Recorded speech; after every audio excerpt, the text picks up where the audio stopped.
تھوڑا سا romantic idea نہیں ہے کہ ساری سیاسی قیادت اکٹھی ہو جائے اور اکٹھے ہو کر بیٹھیں؟ وہ تو ایک دوسرے سے ہاتھ ملانے نہیں کے نہیں لیے اکٹھے تو نہیں، نہیں اکٹھے تو نہیں، لیکن ان میں ایک آپس کی ایک انڈرسٹینڈنگ تو ہو جاتی ہے نا کہ دیکھیں بھائی انتخابات ہوں گے، یہ چیزیں اس میں انتخابی عمل میں نہیں ہونی چاہیے، انتخاب کا جو بھی نتیجہ کہ ہمارے ہاں تو کوئی انتخاب ایسا نہیں گزرا۔ میں تو آپ کو یعنی دلچسپ بات ہے کہ میں نے ڈھونڈ کے نکال لیا وہ اخبار جس میں 1970 کا انتخاب، جس کو سب کہتے ہیں بہت آزادانہ تھا، 7 دسمبر 1970 کو ہونے والا الیکشن، اس الیکشن کے اگلے روز سید مولانا ابو العلا مودودی امیر جماعت اسلامی اس وقت تھے، ان کا بیان چھپا ہوا ہے کہ ان انتخابات میں دھاندلی ہوئی ہے، کیونکہ ان کی پارٹی کو صرف 4 سیٹیں ملی تھیں پورے پاکستان میں، جبکہ میڈیا میں شور یہ تھا کہ وہ جیتنے والے۔ تو پاکستان کا ایک الیکشن ایسا نہیں ہوا جس میں کسی نہ کسی نے یہ نہ کہا ہو کہ جی دھاندلی ہوئی ہے، منصفانہ نہیں ہوئی۔ تو اس کا تو علاج یہی ہو سکتا ہے نا کہ جو لوگ، جیسے ریس ہو رہی ہے، اگر ہر بار جب ریس ہو تو جو ہارنے والا ہو وہ کہے نا جی یہ تو کوئی گڑبڑ کی گئی تھی جس کی وجہ سے میں نہیں جیت سکتا۔ حقانی صاحب، اب ذرا پاکستان کی سیاست پر آپ سے کچھ سوال کر لوں ماحول میں،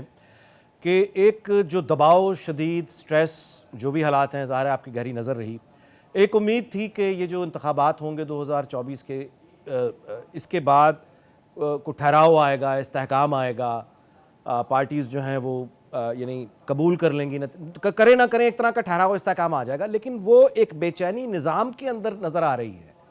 اور اس کے ثبوت بھی نظر آ رہے ہیں۔ کچھ ایسی انیوژل قسم کی پہلی دفعہ کچھ یعنی واقعات ہیں جو ہماری تاریخ میں پہلے ملتے بھی نہیں ہیں۔ مثال کے طور پہ عمران خان کی جو براہ راست تنقید ہے وہ بھی تک ختم نہیں ہو رہی، حالانکہ ایک طرف سے مذاکرات کی خبریں بھی آتی ہیں پی ٹی آئی کی۔ اچھا، ایک طرف سے ہم دیکھ رہے ہیں کہ ہماری جو ایک پلر ہے جوڈیشری کا، وہ ناراضگی کا اظہار اچانک کرتا ہے خط کے ذریعے ایک دوسرے پلر کے خلاف۔ تو یہ کیا بات ہے؟ یعنی پاور ڈسٹریبیوشن کا کوئی جھگڑا ہے یا کوئی ارینجمنٹ کا جھگڑا ہے؟ یہ الیکشن وہ استحکام کیوں نہیں لا سکے؟ یہ الیکشن اس لیے استحکام نہیں لا سکے کہ ملک کی ایک بڑی تعداد ایسی ہے جو سمجھتی ہے کہ انتخابی عمل جو ہے وہ منصفانہ نہیں تھا، آزادانہ نہیں تھا۔ اور دوسری بات یہ ہے کہ بعض لوگوں کا یہ موقف ہے کہ کوئی انتخاب اس وقت تک منصفانہ اور آزادانہ تسلیم نہیں کیا جائے گا جب تک وہ اس کو نہیں جیت جاتے۔ تیسری طرف بات یہ ہے کہ جو ہماری سول ملٹری ریلیشن شپ ہے اس کے بہت سارے تنازع ایسے ہیں کہ جو ابھی تک حل نہیں ہوئے، اور پھر جب بھی ایک حکومت سویلین حکومت کو ہٹایا جاتا ہے اس کے لیے ہمدردی پیدا ہوتی ہے لوگوں میں، اور جو دوسری سائڈ ہوتی ہے اس کو لوگ دیکھ کے سمجھنے لگتے ہیں کہ وہ اسٹیبلشمنٹ کی بٹھائی ہوئی حکومت ہے، حالانکہ ایسا کبھی مکمل طور پہ نہیں ہوتا۔ تو یہ جو ہائبرڈ نظام ہے اس کے اندر یہ ایک بلٹ ان ٹینشن ہے کہ نہ یہ مکمل جمہوریت ہوتی ہے، نہ اس میں اس قسم کی انتہا ہوتی ہے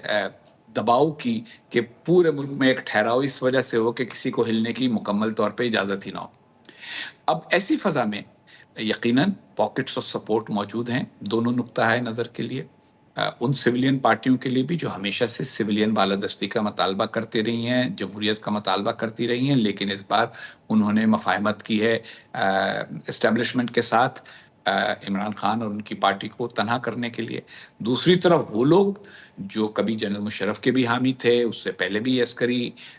مداخلت کی کبھی انہوں نے مخالفت نہیں کی، لیکن اس بار وہ اس سے ناراض ہیں کیونکہ وہ کہتے ہیں کہ جناب ہمارے لیڈر کو ہٹانے کی کیا ضرورت تھی، جبکہ وہ تو آپ کے ساتھ ایک پیج پہ تھا، تو آپ دوبارہ ایک پیج پہ آئیں۔ تو اس پوری ٹینشن کی وجہ سے بہت سارے لوگ چاہ رہے ہیں کہ نظام میں کسی طریقے کے ساتھ اپنے لیے کوئی کیپیسٹی اور اپنے لیے کوئی جگہ پیدا کریں۔